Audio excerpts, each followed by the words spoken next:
Sup, guys, we're here for the Yugioh Council. Welcome to the top 10 cards that need to get reprinted fairly soon. At least in my opinion, these are the 10 cards that deserve it the most for whatever they bring to the table, however you want to phrase it. Whether it be just to get more prints out there, because there's not too many, or whether it's super duper crucial and should get reprinted ASAP, or whether it's just my personal opinion. That's up to you, and well, I'll discuss my opinions on it. Why? So when this video comes out, I'll be at Comic-Con New York, so if I don't answer comments, that's pretty much why. Just give me time, I will. So, starting our list off at number 10 is going to be Toon Kingdom. It is the backbone card for Toons, and it only got printed once. And there's been a few opportunities for Konami to actually reprint it. There's been people asking for it to be reprinted, and it kind of got neglected like Secret Village did for a little while. That originally was going to be on this list, but isn't now because of its reprint in the Legendary Decks 2, which is fantastic, but still. Toon Kingdom has had an opportunity for Gold Series reprint. It would have made a nice print there. You could have printed some of the Toons in there. Toons have a good fan base, and with Blackstone Legend getting reprinted finally, it's a good time to reprint Toon Kingdom because they can use Blackstone to bring out their version of Red Eyes and trigger everything, which is always so good. Toons should be a more friendly budget deck instead of the more expensive, not competitive at all deck to be. Well, they're semi-competitive. They're not going to win you a YCS, to say the least. So that's pretty much why I put Toon Kingdom at number 10. My number 9, in my opinion, is probably the most overdue card to get reprinted in just like Yu-Gi-Oh history so far.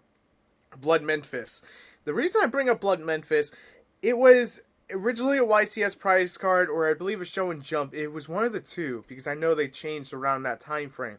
And the problem is, that was during the 5Ds era. We're coming out of the Arc V era now, and we know that Arc V is coming to an end, so we're going to be coming closer to a new anime and whatnot. So that basically will bring us to a 6th generation of Yu-Gi-Oh! That has not seen the reprint of Blood Memphis, meaning it's been 3 damn generations. What are you doing, Konami? There's been plenty of times. And if we would have went by order, this card would have been reprinted already in a Gold Series. It would have made sense. It's not something that everyone's looking for, but it's something that I know a lot of collectors would love to have instead of paying like $500 or $900 to get one. You know, it's not going to win you games. People are not going to synchro summon it, but it's just long overdue and needs to happen. Hence, it's the number 9 pick. My number 8 pick has to be Galaxy Soldier. Now, I know what people are going to say. I'm just putting it because of ABC. Not really. I'm putting it more because Galaxy's pretty much your budget outside this one card, and this card's only getting hyped because Cyber Dragon Infinity spam inside of ABCs, which is not the greatest thing in the world. To be completely fair, you can use it in Blue Eyes, you can use it in any light deck that can just give up cards to make a Cyber Dragon Infinity. I've said that multiple times. It searches out another copy, it gives you what you need to do it again. But the thing is, Konami again missed an opportunity to reprint Galaxy Soldier. Maybe it'll get reprinted in the ABC deck. Maybe that'll get announced before this video fully comes out and I won't be able to change it because Comic-Con New York. Sorry if that's the case. I know some people said that would seem far-fetched, but hey, you never know. It's an ABC deck. I know it has Kaiba on it, and Kaiba wouldn't play Galaxy Soldier, so that wouldn't make any sense. I get your point. Trust me, I do. But I'm just saying, you never know with Konami anymore. So, Galaxy Soldier, number 8. Number 7, Anti-Spell Fragrance. It's a near staple to use in your side deck if you can. If you want to use it, if your deck's not murdered out by it. And there's a lot of decks that like to main this card, and I get why. Everything in the meta right now is super heavy on spell cards to kickstart your engine going. And when you kickstart your engine going, it's always through spell cards currently. There's a few exceptions to that rule, mainly being PK Fire and, Burning Abyss being the exception of milling. But everything else outside of, competitively outside of that deck is going to use spell cards to get their engine going. Even ABC, to some degree, will use their field spell card to help them get the pieces they need to just have that dominance on the board. So, why not reprint Anti-Spell Fragrance? Yes, it's not that expensive at $20. That's not too expensive for many people, myself included. It's not expensive at all. But when you have to buy your playset together, and it's hard to find them in really good condition because it's only been so many few prints, it's pretty much why I think it should get reprinted. My number 6 pick, I think some people will instantly agree with me, is Raigeki. The regular spell Raigeki.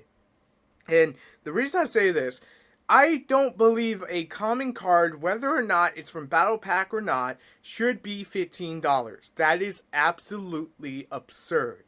The problem is Raigeki's falling out of flavor right now, so yes, it would make sense for Konami to still reprint it for the budget players, and no, I don't have a problem with spending $15 on a card, but as a common, it just isn't justified. I'd rather get the super rare, and the problem is there's not enough prints for Raigeki to really be at a lower price. Konami did not do the MST thing in this classic card, or the Snatch Steal thing, where it's easy to get. It's extremely hard to find copies for cheap on eBay and whatnot. I know some people are going to say TCG player, but even there, Raigeki is something that needs the reprint for the people who are just coming back to Yu-Gi-Oh! I'm not just thinking people who are in Yu-Gi-Oh! People do come back to Yu-Gi-Oh! Daily, and they see that Raigeki price tag, and they're like, God damn, if I didn't sell mine all the way back when, I would have had it now. So that's definitely my reason.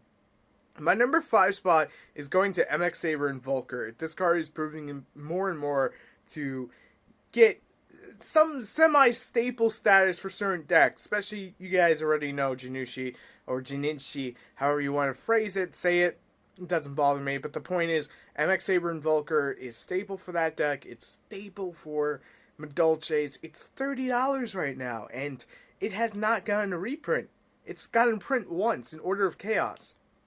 And it's kind of like that Star Strike Blast syndrome, where you know it deserves a reprint, but you're just sitting there waiting for Konami to do it like they did with Secret Village, and you're sitting there going, is today the day? Is today the day? And so that's why it's my number 5.